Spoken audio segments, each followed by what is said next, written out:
So I've been having an annoying issue with the automatic climate control on this car. Sometimes it works perfectly for like 10 seconds, and then the rest of the drive it's just blowing on the windscreen. And it's been rather warm lately, so that's kind of intolerable. So I decided to go ahead and get my Star Diagnostic set up on the car.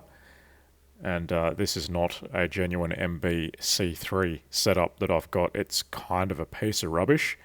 It works for basic stuff on most things, but it crashes a lot, and a lot of the time it can't actually talk to control units properly. So I still need to use my iCarSoft handheld tester as well for basic things.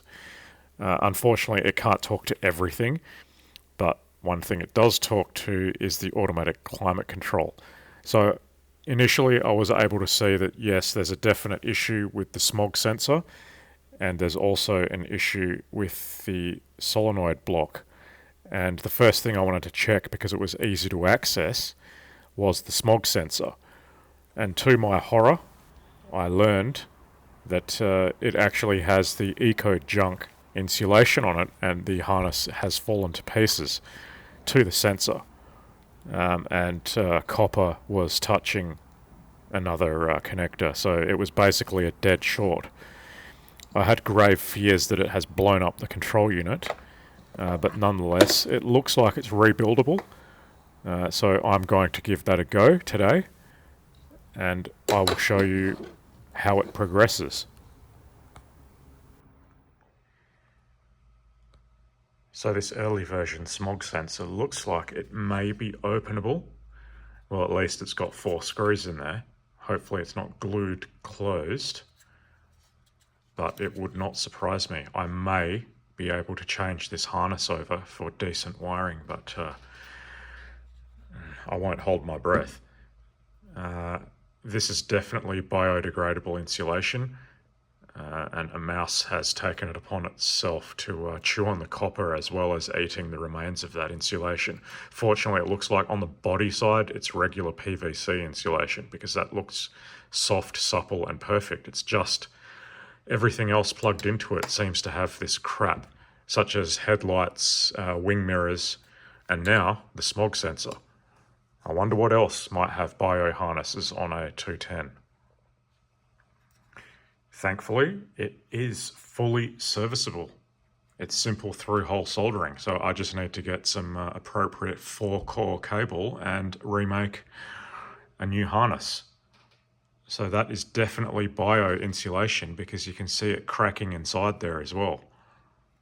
Oh well. Live and learn. So I have replaced the capacitor. The factory value is 63 volts, 47 microfarad.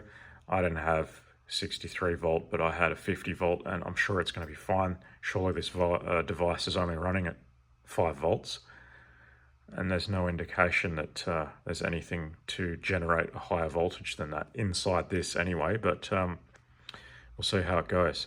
And I have installed the new wiring. I just have to drill out this unfortunately molded section of the original harness, and then I'm going to coat this entire thing with heat shrink tubing and feed it back through where it was. And I'll have to seal this up probably with RTV. I'll show you what I've done after I have succeeded. Hopefully I do so. But so far this is looking like a really easy repair. The other end of the cable can be disassembled as well, so this is DIY as far as I'm concerned.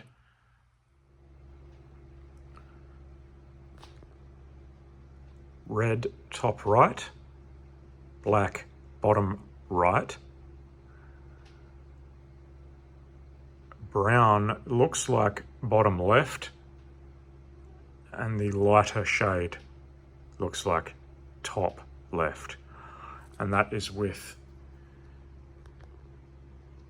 the tab at the bottom. That tab in the bottom left corner. I'm just going to verify that. The insulation is all falling to pieces, so this is incredibly difficult.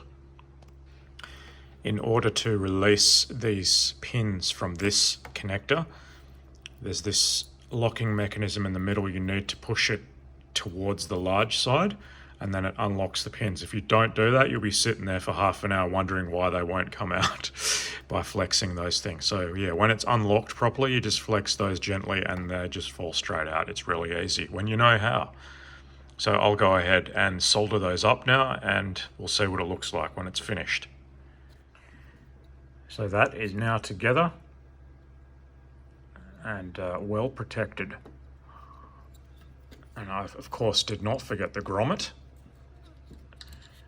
And I have heat shrink tubed it up there as well, so it's reasonably waterproof. I mean, I could fill that with RTV, but the risk is if I close that, then it might glue it together and then break the housing next time I want to open it up. So I'm just going to leave it like this for the time being.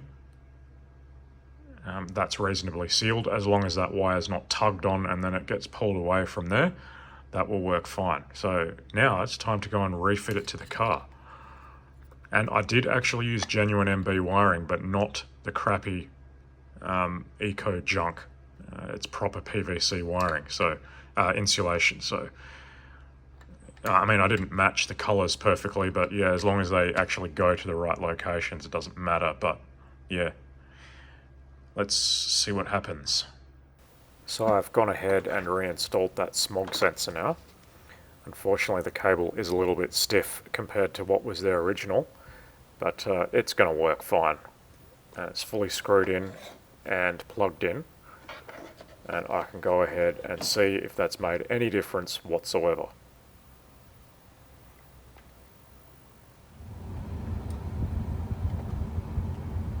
Initially, things look promising, but the more you play with it, it then goes back to the original fault. So it's basically gone back to the windscreen only. So unfortunately, that's not the only problem. It looks like there really is an issue with that valve block. And that's what I'm going to need to play with next, because this hasn't really achieved anything. But before I go ahead and do that, I think we need to run the scan tool on the machine and see if I've at least fixed the error code to do with the smog sensor. So now with the iCarSoft, I've run the auto scan, and we'll have a look at the automatic climate control, see what errors it has now.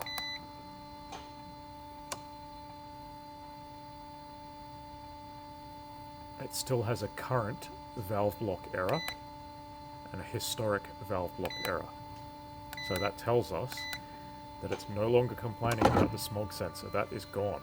So that was a success. At least we have fixed the smog sensor. So the next thing I need to do is evaluate what the hell is going on with that valve block. And that does involve a little bit of interior disassembly. It's just a case of removing the cover underneath the dash where you normally would access the cabin filters. There's a small bracket containing 2 screws which needs to be lowered to actually get this thing to drop down, and then you just simply need to disconnect the main vacuum supply from it, the electrical connector, and then unclip this section here, and the whole thing gently comes off. So you don't actually have to play with any of those vacuum lines. Do not touch them, just lift it off like this. And then the entire valve block comes off as one assembly, which can then be serviced inside in comfort. And that's what I'm doing now. So in order to take the PCB off, you do need to desolder the 3 pins there for the electrical connector, and you also need to desolder all of the solenoids, so that you can just lift the PCB off. So to lift the PCB off this valve block, you have to desolder all of these solenoids and these 3 pins, and then the board is free. My desoldering gun failed, so I actually had to use wick for all of that, hence why it's so messy, but I will clean that up. Well, this is now recapped, and every single large through-hole joint is reflowed, but I actually don't think there's anything wrong with this. I tested all of these solenoids out of circuit and they're all measuring 33 ohms each. There's definitely no short circuits on there, and there's no short circuits supplying the power to this thing. So I'm going to test it in the car, but I think the actual main control panel may be damaged from the short circuit that was in the engine bay, because this error code started at the same time as the smog sensor error code.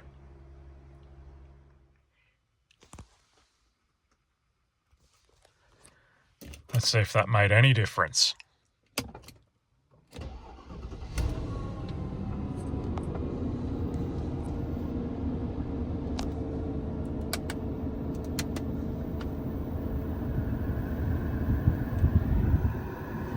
There is currently wind blowing out the center vent at gale force speeds. Previously it was defaulting only to the windscreen. Occasionally I could get it to work momentarily, and then it would fail and then go to the windscreen. As you saw, it was complaining about presumably an overcurrent error to that solenoid block. And that was a persistent error. I could not clear it. It just kept coming back. And I could not get this to work at all. Having said that, I have had intermittent experiences where this thing is working, so I'm not 100% confident this is a fix. I don't know what to say. I'm going to have to give it some time and see if it is actually really fixed. If it isn't, then I'm pretty confident it's not the solenoid block, and it's going to be this control unit that was probably damaged from that short circuit event from the bio wiring harness on the smog sensor. Now that smog sensor is only fit to the early version cars. The sensor was completely changed the second half of 1998, because the other 430 I've got in there is a late 98 car, and the smog sensor is the later style.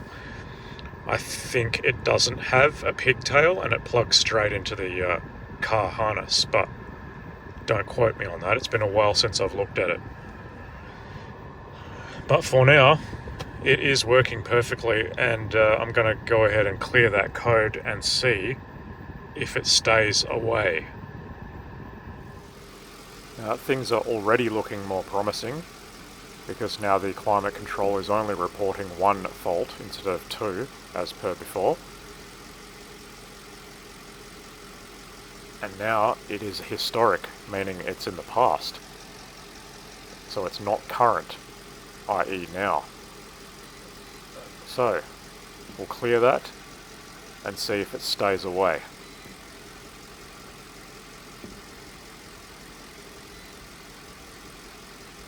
To actually read those codes again, I exit from that system. You can hear the engine revs change because it turns off the compressor, it seems, every time you go into diagnostics mode. So enter it again and then check the codes again and see if it is still happy, because it's obviously operating that valve when it's not in the diagnostics mode, as it normally would. And no fault found. So for now, it's working, but we will see if it remains working. Yeah, I'm not confident, but we'll see.